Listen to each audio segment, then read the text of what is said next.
Bon alors aujourd'hui c'est inspection du mât, enfin du gréement après la transat. On a vu 2-3 petits soucis, genre le feu de mouillage ici, le feu blanc 360 qui marche plus. Du coup on regarde un petit peu, ouais il y a du vent. Je voulais juste voir pourquoi ça marchait pas. Alors là elle va m'amener le multimètre pour qu'on vérifie que ça soit bien remonté. On avait aussi un souci sur la drisse de grand voile qui s'était fait bouffer, mais alors non, on ne se rend pas trop compte parce qu'on a rafistolé, mais elle s'est complètement fait ronger et on ne savait pas trop pourquoi parce que le réa ils étaient en bon état. Je sais pas si je vais bien montrer, mais on voit que la drisse, c'est celle-là, elle est censée passer comme la balancière était direct dans le mât, alors qu'on les passe sur cette patte. Ça lui fait un point de ragage énorme. Donc je vais la repasser correctement sans la faire tomber dans le mât. Parce que du coup sinon ça serait un peu emmerdant après. Et puis voilà. Et sinon bah dès qu'on a géré le petit souci de feu de mât, on referme le chapeau là et puis ça sera impeccable. Et il y a juste au niveau des barres de flèche aussi j'ai mis un petit peu de meuleuse. En descendant je vais mettre une photo où je vais montrer. Et voilà, punaise, le grain. Oh. C'est vraiment pire que la Bretagne ici. Hein.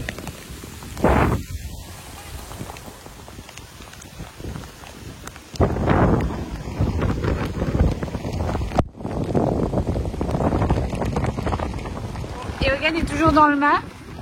Et je sais pas si on s'en rend compte sur la vidéo, mais il pleut beaucoup.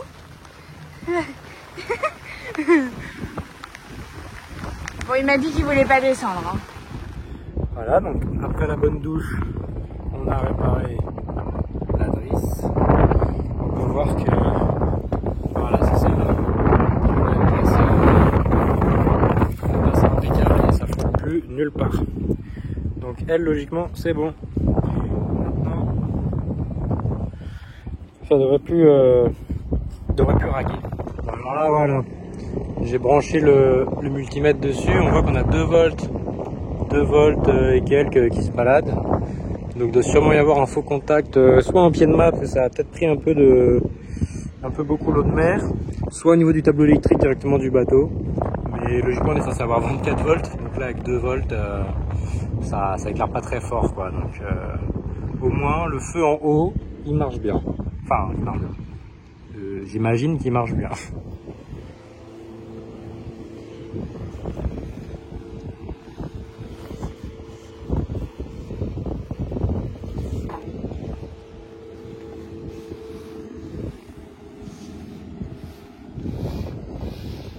Voilà, et donc ici au bar de flèche, on avait des petits coins là qui dépassaient à mort, en fait, qui étaient hyper pointus. Ouais, il n'y en a pas d'autres, mais du coup, voilà. Et ça, quand on avait abattu la grande voile à fond et qui était à plat sur la barre de flèche, le petit angle là, il a fait un petit trou, pas grand chose, mais ça a quand même fait un petit trou dans la GV. Du coup, maintenant, il ne devrait plus nous emmerder. Il s'est pris un bon coup de meuleuse. Ça, c'est un problème de plus en moins. Et le bug du feu de mât, du coup, c'est bien c'était la connexion de pied de mât qui était pleine d'oxydation, parce que là on a bien de l'alimentation dedans, mais ça a dû prendre l'eau de mer tout ça, parce qu'on l'a changé au mois d'août en plus la prise, mais ouais c'est moche. Hein. Donc on va refaire les petites connexions, bien étanchéifier le truc et puis ça va repartir. Et on s'en va du marin après 3 semaines au même mouillage. On s'en va enfin. Donc on va sûrement aller vers les anses d'Ariel, des petites anses par ici.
est parti de Lens-Couleuvre en Martinique. Et là, on remonte vers les Saintes.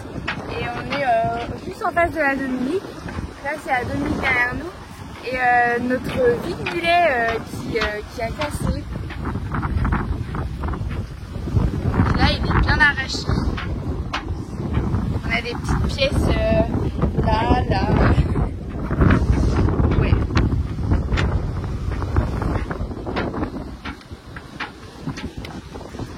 Et Hogan a ce qu'il faut pour le réparer, donc on va faire ça après. On a réparé le vide-mulet, donc là on a mis deux tiges, enfin une tige filetée là et une autre là, du coup arrêtée avec des boulons qui traversent le mât en fait jusqu'à derrière. Et puis bah voilà, pour l'instant ça tient.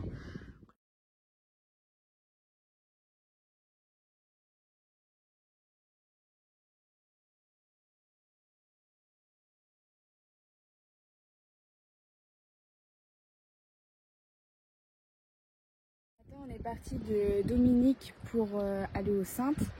Et en fait, hier, on a notre manille, la poulie de Alba qui a explosé. Et du coup, en explosant, la baume est montée, donc ça a cassé, ça a arraché le vide-mulet avec.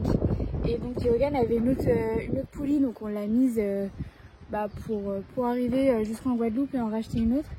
Et finalement, elle a re-explosé ce matin. Pour autant, on avait à peine 20 nœuds de vent. Ça allait.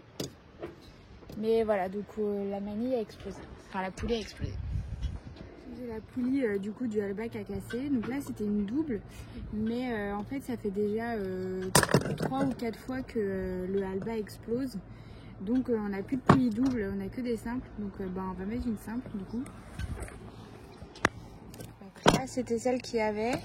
Et nous, celle qu'on a, c'est que des simples. On va mettre celle-là.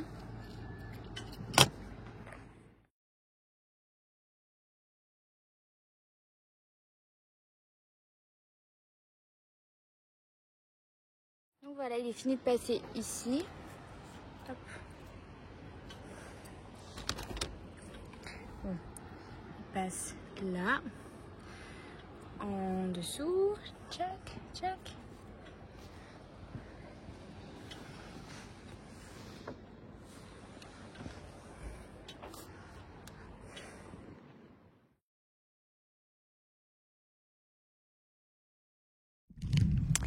On est arrivé au mouillage à Terre de Bas et on a voulu aller dans l'eau. On a vu qu'il y avait beaucoup de rochers et de coraux avec plein de petits poissons.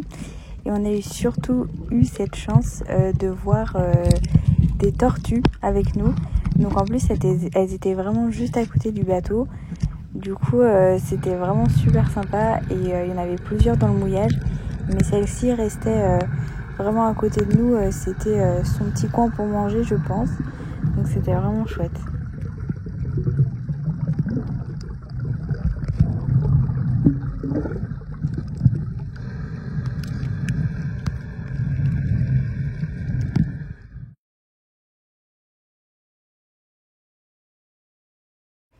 Timor a ensuite pris sa douche. Il était trop content parce que en ce moment il a vraiment chaud.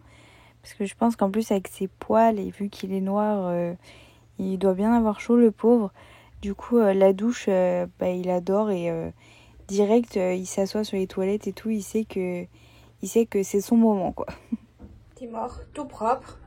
Timor.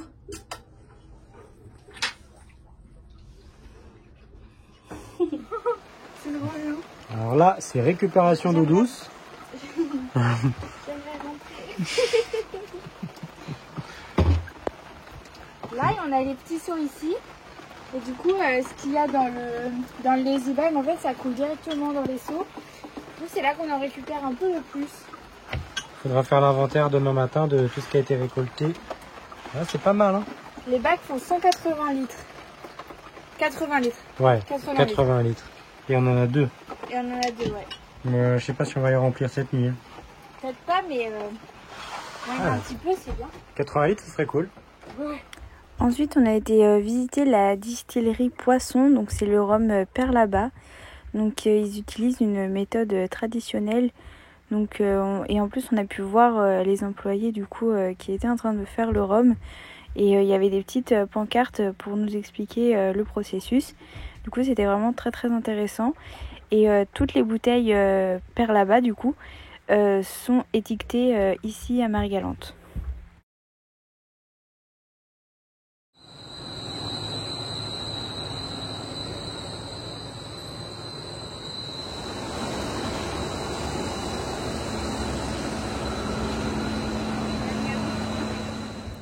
Ça, c'est le mouillage en dessous de Saint-Louis à Marie-Galante où on était du coup pendant plusieurs jours.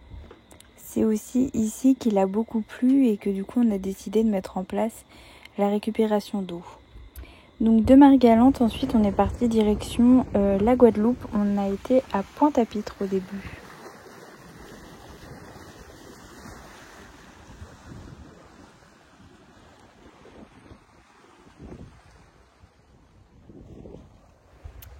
Donc voilà Pointe-à-Pitre. Donc on avait des défilés de gros bateaux à peu près tous les soirs. Donc c'est vraiment assez impressionnant et franchement c'est plutôt joli quand c'est tout illuminé. Mais bon, on se dit qu'ils sont quand même énormes par rapport à nous. Comme vous pouvez le voir sur les vidéos, depuis qu'on est arrivé aux Antilles, Timor souffre un petit peu de la chaleur. Du coup il dort beaucoup parce qu'il a très très chaud. Timor.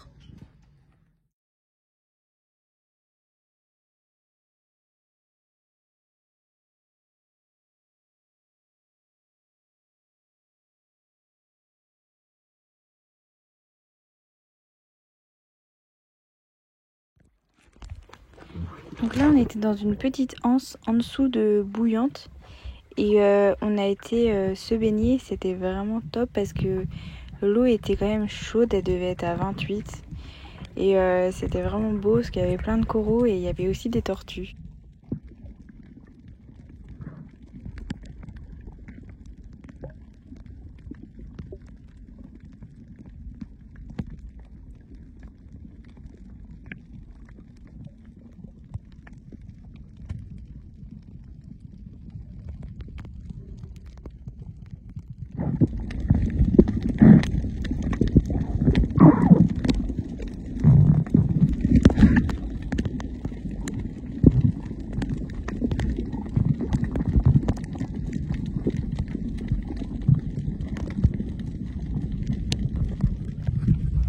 Et voilà, une deuxième fois, on a eu cette chance de nager avec une tortue. C'est vraiment magnifique, c'est vraiment un moment extraordinaire.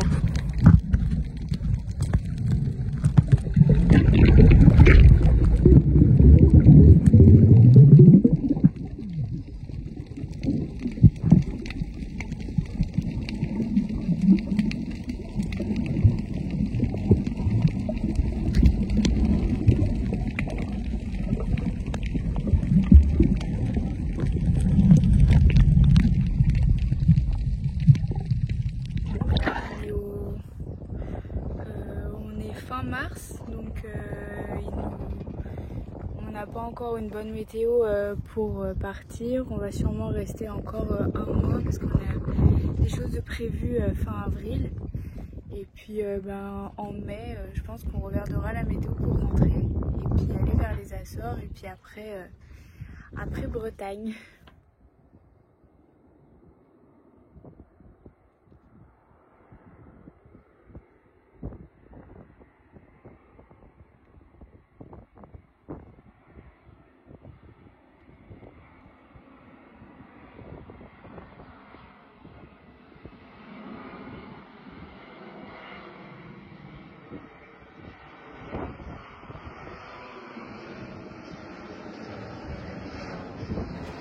Sur ce, merci de regarder nos vidéos et on se retrouve pour la prochaine étape de la transatlantique retour.